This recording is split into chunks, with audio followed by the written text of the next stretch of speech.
Assalamualaikum warahmatullahi wabarakatuh. Perkenalkan, nama saya Rajwa Rajendra Sudarsana. Saya dari S1 Prodi S1 Program Studi S1 Manajemen dengan NIM 17056210083 Fakultas Ekonomi Universitas Negeri Jakarta. Di sini saya akan memaparkan beberapa eh, ringkasan terkait laporan eh, praktik kerja lingkungan yang telah saya lakukan di Perum Bulog.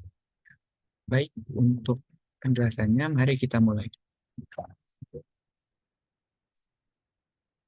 Oke, untuk daftar isinya sendiri, ini ada bab 1 pendahuluan, bab 2 tinjauan umum, bab 3 pelaksanaan, bab 4 penutup. Nah, yang pertama kita akan membahas untuk bab pendahuluan. Nah, adapun praktik kerja lapangan yang saya lakukan itu dilatar belakangi oleh adanya dorongan bagi mahasiswa yang ada di Indonesia untuk terlibat langsung dalam perkembangan yang ada. Jadi semua mahasiswa yang ada di Indonesia itu didorong untuk melaksanakan praktik kerja lapangan ini. Oke, boleh kita next. Baik, untuk tujuannya sendiri yaitu yang pertama adalah mempraktikkan cara bekerja menggunakan teknologi untuk kegiatan keuangan dan perbankan. Nah, terutama kalau di tempat saya itu um, um, menggunakan yang namanya sistem enterprise resources dalam proses bisnis perusahaan. Nah, yang kedua adalah mengetahui tata cara dan ketentuan dalam verifikasi nota permintaan dropping, yaitu suatu dokumen pembayaran dari berbagai wilayah. Nah, untuk manfaatnya sendiri ini ada empat, yaitu yang pertama adalah mendapatkan budaya dunia kerja, mendapatkan pengalaman yang berguna, lalu menambah ilmu serta pengetahuan dan mengetahui proses bisnis yang ada di tempat praktikan bekerja. Nah, berikut untuk detail dari tempat praktik kerja lapangan yang sudah saya lakukan, yaitu ada di kantor pusat Perum Bulog, di mana berada di Jalan Jenderal Gatot Subroto di Jakarta. Nah, untuk kegiatan praktik kerja lapangannya sendiri, itu bisa dilihat terkait timeline-nya ya, dari Januari sampai Maret kita persiapan, pelaksanaan, dan pertengahan Agustus, dan dari ini sampai Agustus. Pilih di next lagi.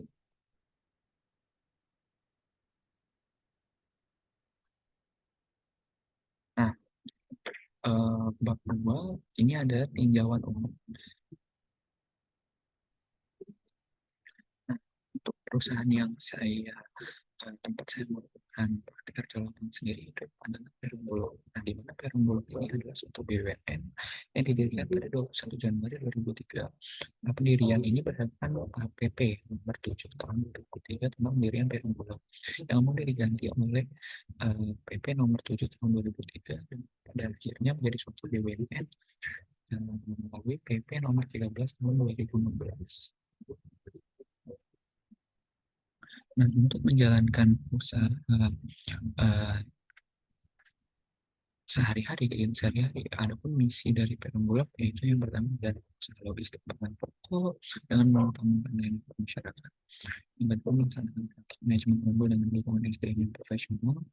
Teknologi yang terdepan dari sistem yang terintegrasi. Yang ketiga menggunakan prinsip tata kelola perusahaan yang baik selalu senantiasa melakukan perbaikan yang berkelanjutan. Dan yang terakhir menjamin ketersediaan keterjangkauan dan stabilitas komoditas pangan pokok.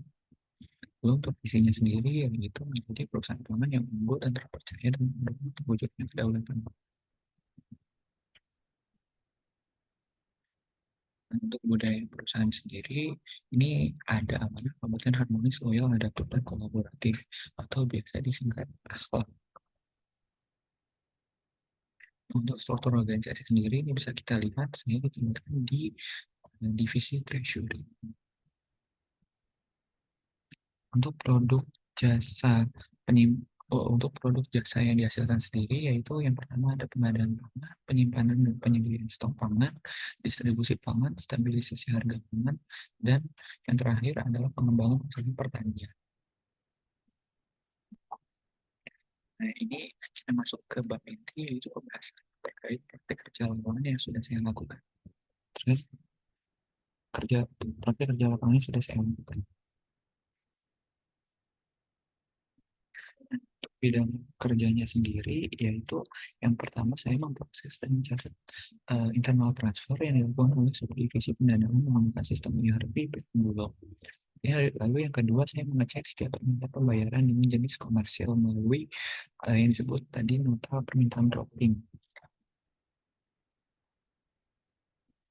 Untuk mencatat proses dan mencatat internal transfer sendiri itu ada 4 tahapan, yaitu yang pertama subdivisi pendanaan melakukan proses terhadap internal transfer, lalu manajer mengonfirmasi transaksi, lalu saya memasukkan rincian transaksi yang ada dalam akun bank ke dalam sistem ERP, dan yang terakhir adalah divisi akuntansi menggunakan hasil kerja yang sudah saya lakukan.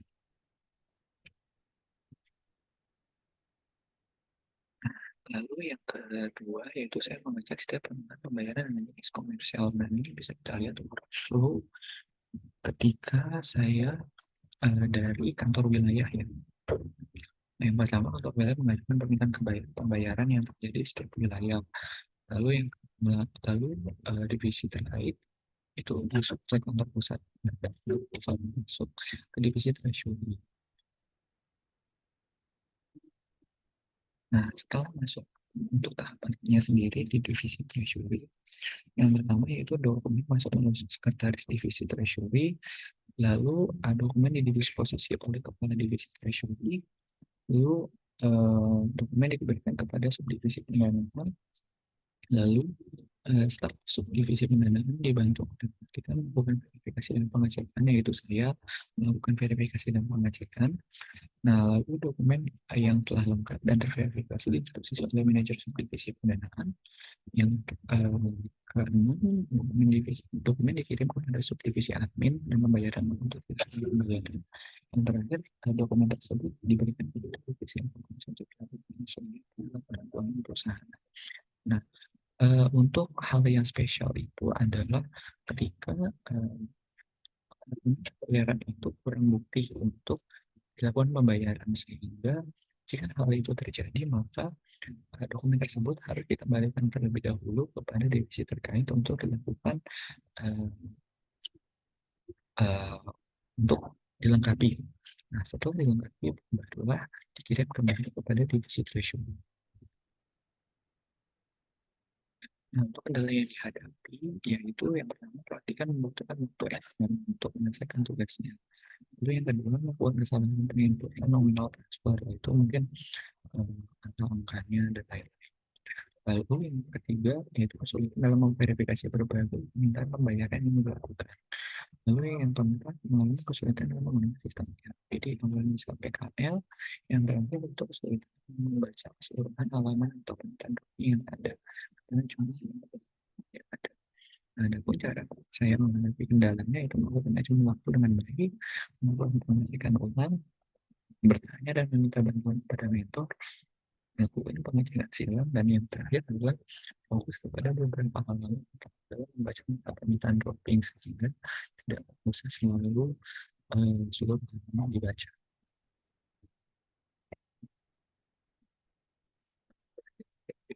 Yang saya temukan di masa kerja lapangan yang saya lakukan, yaitu bahwa sistem konteks atau sistem ERP seharusnya dari ilmu yang sudah saya pelajari itu bisa diintegrasikan secara langsung atau secara direct begitu ya.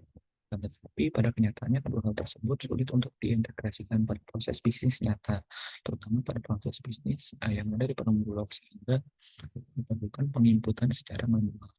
Nah, untuk penginputannya sendiri itu dilakukan oleh saya dan staff dari divisi. Nah, ada kontribusi saya itu sebagai praktikan bagi tempat praktik kerja lapangan, itu yang pertama mendukung program perusahaan, yaitu menciptakan generasi tenaga kerja berkualitas, kompeten, dan berintegrasi, mendapatkan tambahan SDM untuk menyelesaikan tugas yang ada di perusahaan, dan yang terakhir adalah membantu mentor dan seluruh staf yang ada di divisi pendanaan, sehingga membantu mereka meringankan pekerjaan-pekerjaan mereka, mungkin seperti fotokopi dan lain sebagainya. Yang keempat adalah penutup. Adapun kesimpulan yang dapat saya dapatkan ketika saya melakukan PKL di subdivisi pendanaan yaitu saya diajarkan begitu secara nyata memanfaatkan teknologi Enterprise Resources Planning atau ERP dalam proses bisnis Brain Bulog, karena kita tahu bahwa sistem ERP yang tidak setiap perusahaan itu memiliki, sehingga praktikan cukup beruntung begitu ya. Jika praktikan diberikan tugas untuk menggunakan sistem ERP ini. Nah, ada pun rekomendasi saya bagi perusahaan serta satu manajemen, yaitu yang pertama untuk perusahaan, yaitu disyaratkan bisa mempermudah akses informasi mengenai jadwal atau lini masa pembukaan tenaga tenaga praktik kerja lapangan atau tenaga magang seperti saya. Lalu yang terakhir yaitu mengarahkan seluruh proses bisnis yang ada di subdivisi mana ke arah digital agar bisa lebih efektif dan efisien, karena kita tahu bahwa seperti nota permintaan droping itu masih menggunakan kertas ya, sehingga menurut saya itu kurang efektif dan cukup menimbulkan biaya yang lumayan besar, sehingga mungkin bisa diarahkan ke arah lebih digital sehingga lebih efektif dan efisien.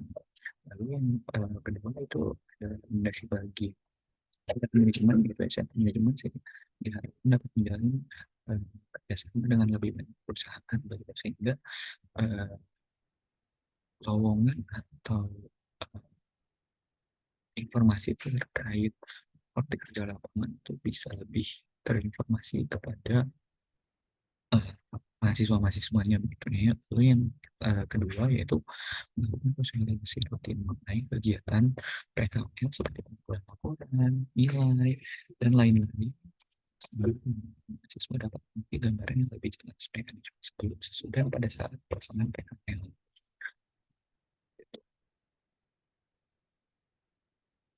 Sekian dari saya, kurang lebihnya mohon dimaafkan. Wabillahi taufiq wal hidayah. Wassalamualaikum warahmatullahi wabarakatuh.